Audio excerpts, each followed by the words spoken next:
శ్రీ ప్రవీణ్ కుమార్ గారు రాజమండ్రి అవుట్స్కట్స్లో మరణించడం జరిగింది. సో వారి డెత్ మీద చాలా రకాల అనుమానాలు వ్యక్తం చేయడము, ప్రజలు కానీ వారి మిత్రులు కానీ, అందువల్ల ఈ కేసుని చాలా ప్రత్యేక దృష్టి కేసుగా పరిగణించి ఒక స్పెషల్ ఇన్వెస్టిగేషన్ టీంని కూడా రాజమండ్రి ఈస్ట్ గోదావరి ఎస్పీ గారి ఆధ్వర్యంలో ఏర్పాటు చేయడం జరిగింది.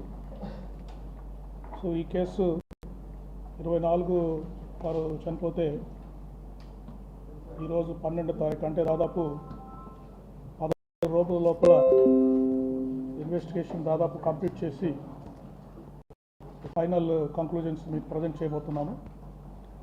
అంటే ఈ కేసు యొక్క ఇంపార్టెన్స్ గమనించి అన్ని రకాల ఎవిడెన్స్లు దీంట్లో గ్యాదర్ చేయడం జరిగింది. ముఖ్యంగా అవైలబుల్ టెక్నాలజీ, ఈరోజు మనకు అధునాతిక సాంకేతిక పరిజ్ఞానం ఏదైతే ఉందో పోలీస్ శాఖకి, వారన్నింటినీ దీంట్లోకి వాడి వారి cause of death, exact cause of డెత్ని మేము ఈరోజు మీకు తెలియజేయడం జరుగుతుంది. కాబట్టి ఈ ప్రాసెస్ మన ప్రవీణ్ కుమార్ గారు మనకు 24 రాత్రి 11:44 గంటలకు మరణించారు. 25వ తారీఖు వారి పోలీసు ఏఎస్ఐ గారు వారి డెడ్ బాడీని గుర్తించి వారి ఫ్రెండ్స్కి వారికి తెలియజేసిన తర్వాత హాస్పిటల్కి దాన్ని షిఫ్ట్ చేయడం జరిగింది. తర్వాత ఆ రోజు వాళ్ళ బంధువులంతా వచ్చిన తర్వాత 25వ తారీఖు మనము దీన్ని సస్పిషియస్ డెత్ కింద కేసు రిజిస్టర్ చేయడం జరిగింది. 26వ తారీఖు వారందరూ వచ్చిన తర్వాత తహసీల్దార్ గారు దాని మీద శవ పంచనామా జరిపారు. The team of doctors under videography postmortem చేశారు. తర్వాత విసరా శాంపుల్స్ అన్నీ కూడా ఫోరెన్సిక్ సైన్స్ ల్యాబొరేటరీకి పంపడం జరిగింది. తర్వాత మనము దారి పొడవునా కూడా చాలా సీసీ కెమెరాస్లో వారి ప్రయాణాన్ని గమనించడం జరిగింది. ఆ సీసీ ఫుటేజెస్ అన్ని సెంట్రల్ ఫోరెన్సిక్ ల్యాబొరేటరీ హైదరాబాద్ నుంచి అక్కడ కూడా అనాలిసిస్ చేశాము. ఇట్లా రకరకాల స్టెప్స్ మేము ఇన్వెస్టిగేషన్ స్టెప్స్ తీసుకున్నాము. ఆ స్టెప్స్ అన్ని మీకు ఇప్పుడు 1 by 1 ఎగ్జామిన్ చేస్తాము. ఒకటి ఎగ్జామినేషన్ ఆఫ్ విట్నెసెస్, అంటే దారి పొడవునా వారి ప్రయాణాన్ని గమనించిన వారిని, లేదా వాళ్ళు ఫోన్లో మాట్లాడిన వారిని, వారు కొంతమంది ఫోన్లో కూడా మాట్లాడారు ప్రయాణం చేస్తున్నప్పుడు, లేదా ఇక్కడ వారి ఫ్రెండ్స్ని ఇక్కడికి వస్తున్న ప్రదేశానికి ఇక్కడ ఒక హౌస్ సైట్ చూసిన అబ్బాయి వెల్డింగ్ చేయడానికి ఒక అబ్బాయిని మాట్లాడారు ఆ సైట్లో, వారితో మాట్లాడాము. ఇక్కడ వాళ్ళ ఫ్రెండ్స్తో మాట్లాడాము రాజమండ్రి నగరంలో. తర్వాత వాళ్ళ ఫ్యామిలీ మెంబర్స్తో కూడా మాట్లాడడం జరిగింది. ఈ విట్నెస్ అందరినీ ఎగ్జామిన్ చేశాము. తర్వాత సీసీటీవీ ఫుటేజ్ హైదరాబాద్ బయలుదేరినప్పటి నుంచి వారు మరణించే వరకు దారిలో ఉన్న సీసీ కెమెరాస్లో ఫుటేజ్ అంతా వారి ప్రయాణాన్ని తీసుకోవడం జరిగింది. అయితే సీసీటీవీ ఫుటేజ్ని ఈ సెంట్రల్ ఫోరెన్సిక్ సైన్స్ ల్యాబొరేటరీ హైదరాబాద్లో దీన్ని అనాలిసిస్ చేయడం జరిగింది.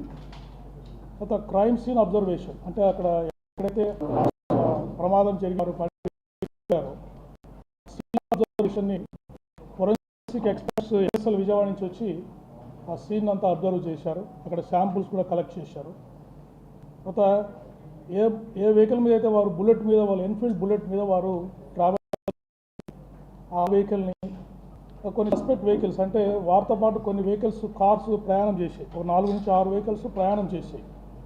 ఆ వెహికల్స్ అన్నింటినీ కూడా ఫోరెన్సిక్ ఎక్స్పర్ట్స్, తర్వాత team of transport officials, district transport officer east Godavari district సంబంధించిన ఎంబీఐ, ఏఎంఐ, డిటిఓ గారు ఆ వెహికల్స్ అన్ని ఎగ్జామిన్ చేశారు.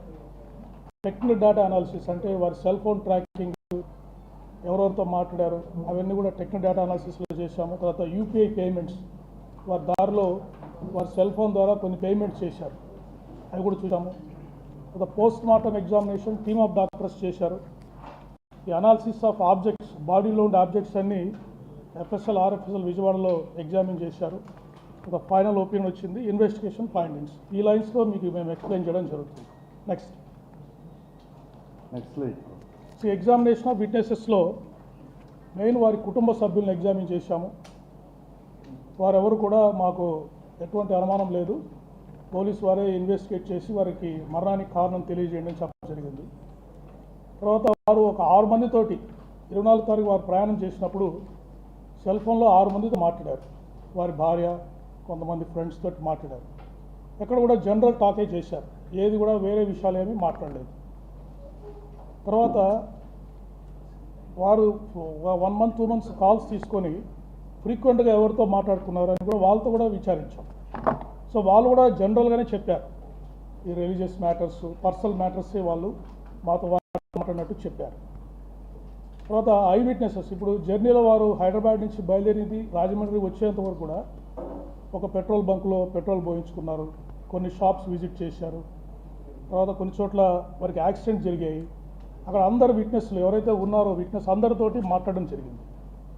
తర్వాత కొంతమంది ఇక్కడ రాజమండ్రిలో కానీ చుట్టుపక్కల ప్రాంతాల్లో ఇది మర్డర్ అని, తర్వాత సస్పీషియస్ డెత్ అని సోషల్ మీడియాలో, టీవీలో ఇంటర్వ్యూస్ ఇచ్చారు. వాళ్ళందరికీ నోటీసులు సర్వ్ చేసి వాళ్ళందరినీ ఎగ్జామిన్ చేయడం జరిగింది. బట్ వాళ్ళు ఎవరు కూడా వారు చెప్పిన కారణాలకు ఎటువంటి ఎవిడెన్స్ కూడా ఇవ్వలేకపోయారు. తర్వాత లోకల్ విట్నెసెస్ని ఇక్కడ ఎగ్జామిన్ చేశాము. డ్రైవర్స్ ఎవరైతే ఆ 4-6 వెహికల్స్ వారి మోటార్ సైకిల్తో పాటు ప్రయాణం చేశాయో ఆ డ్రైవర్స్ అందరినీ కూడా మాట్లాడారు. Right, next. సో ఈ ఐ విట్నెసెస్ అంటే ఓరల్ ఎవిడెన్స్ వాటి ఫైండింగ్స్ ఏంటంటే, ఈ శ్రీ ప్రవీణ్ ప్రగడాల గారు వారు is a Christian teacher and motivational speaker. వారు హైదరాబాద్లో మేరేడుమట్ట దగ్గర నివసిస్తారు. ప్రవీణ్ ప్రగడాల గారు మార్నింగ్ 11 o'clockకి బైక్లో రాజమండ్రికి బయలుదేరారు. పర్పస్ ఏంటంటే, రాజమండ్రి దగ్గర నామవరం అనే గ్రామం దగ్గర ఒక బైబిల్ కాలేజీ వారు కన్స్ట్రక్షన్ చేస్తున్నారు. ఈ వర్షాన్ని మనకు భయ ఆకాశాన్ని లోకల్గా ఎవరైతే ఆ స్థలాన్ని ఎంపిక చేయడానికి హెల్ప్ చేశారో, రిజిస్ట్రేషన్కి హెల్ప్ చేశారో వారు, అక్కడ అడపాక జాన్ అని చెప్పేసి ఒక వెల్డర్, ఆ రోజు వారు వచ్చి అక్కడ వెల్డింగ్ పనులు అక్కడ కొన్ని స్టార్ట్ చేద్దామని వాళ్ళు ప్లాన్ చేశారు ప్రవీణ్ గారు. సో వాళ్ళిద్దరు కూడా వర్షాన్ని మాకు సపోర్ట్ చేశారు. తర్వాత ఎందుకు బైక్లో వచ్చారు అంటే, బైక్లో ఇక్కడికి వచ్చి రాజమండ్రి ఫ్యూచర్లో వారు ఇక్కడే ఉండి ఈ బైబిల్ కాలేజ్ కన్స్ట్రక్షన్ అంతా చేయాలనే ప్లాన్లో ఉన్నారు. కాబట్టి వారు ఫ్రీక్వెంట్గా ఇక్కడికి వచ్చినప్పుడు వారికి వెహికల్ అవసరం అవుతుంది. అందుకని ఈ బైక్ని ఇక్కడే పెట్టి మళ్ళీ తిరిగి వెళ్ళి ఎప్పుడు రాజమండ్రికి వచ్చినా కూడా ఈ బైక్లో ట్రావెల్ చేస్తూ లోకల్గా పనులు చూసుకోవాలనేది వారి మెయిన్ ఉద్దేశంగా మనకు తెలిసింది. తర్వాత రాజమండ్రికి వారు వస్తున్నారనే విషయము వారి కుటుంబ సభ్యులకి, ఈ ఆకాష్కి, జాన్కి తప్ప ఇంకెవరికి తెలియదు. లోకల్గా వారు ఎవరికి కూడా ఇన్ఫార్మ్ చేయలేదు ఆ రోజు. తర్వాత ఎవరైతే సోషల్ మీడియాలో పోస్టులు పెట్టారో, టీవీలో ఇంటర్వ్యూలు ఇచ్చారో, మాకు అనుమానం ఉంది అది ఇది అని చెప్పేసి ఎవరు కూడా ఎటువంటి ఎవిడెన్స్, దాదాపు 10 రోజులు వాళ్ళకి టైం ఇచ్చాము ఈ ల్యాబ్స్ వచ్చే లోపల, ఎవరు కూడా ఎటువంటి ఎవిడెన్స్ కూడా మాకు ఇవ్వలేకపోయారు వారు చేసిన అలిగేషన్స్. తర్వాత వారు దారిలో వస్తున్నప్పుడు వైన్ షాప్స్ కూడా వెళ్ళారు హైదరాబాద్లో, తర్వాత కోదాడ దగ్గర, తర్వాత ఏలూరు దగ్గర. అక్కడ కూడా వైన్ షాప్ ఎంప్లాయీస్ని కూడా మేము ఎగ్జామిన్ చేశాము. అక్కడ యూపీఐ పేమెంట్స్ చేశారు వారు. ఆ పేమెంట్ చేసిన ట్రాన్సాక్షన్స్ కూడా మేము కన్ఫర్మ్ చేసుకుని అక్కడ విట్నెస్తో కూడా మాట్లాడాము. దారిలో వారు 3 సార్లు వారికి యాక్సిడెంట్ అయింది రాజమండ్రి వచ్చే లోపల. ఒకటి వెంకట సాయి ఫుడ్ ప్లాజా చీలకల్లు దగ్గర ఒకసారి మోటార్ సైకిల్ నుంచి పడిపోయారు. అక్కడ ఒక లారీ వెనక వెళ్తూ వారు పడిపోయారు. అక్కడ నారోగా యాక్సిడెంట్, మేజర్ యాక్సిడెంట్స్ మిస్ అయ్యారు. ఒక ఆర్టీసీ బస్సు వారిని గుద్దబోయి పక్కకి వెళ్ళిపోయింది. సో అక్కడ ఎవరైతే స్టాఫ్ ఆఫ్ ఫుడ్ ప్లాజా ఉన్నారో వాళ్ళంతా వచ్చి వారిని హెల్ప్ చేసి మోటార్ సైకిల్ నిలబెట్టి పంపించారు. వాళ్ళందరూ కూడా ఈ ఇన్సిడెంట్ని కన్ఫర్మ్ చేశారు. ఇక్కడ కీసరా టోల్ ప్లాజా దగ్గర కూడా వారు చాలా వేగంగా వస్తూ అక్కడ ఒక బంకుని గుద్ది పడిపోయారు. అప్పుడు అక్కడ ఉన్న అంబులెన్స్ స్టాఫ్, మెడికల్ స్టాఫ్ వెళ్ళి వారితో మాట్లాడి వారికి ఏమైనా ఫస్ట్ ఎయిడ్ కావాలా అని విచారించి వారితో మాట్లాడిన తర్వాత వారు నాకు అవసరం లేదని చెప్పేసి అక్కడి నుంచి బయలుదేరారు. సో వారు కూడా ఈ ఇన్సిడెంట్ని మాకు కన్ఫర్మ్ చేశారు. రామవరపాడు దగ్గర వారు విజయవాడలో దాదాపు 3:30 నుంచి 4 గంటల వరకు ఉన్నారు.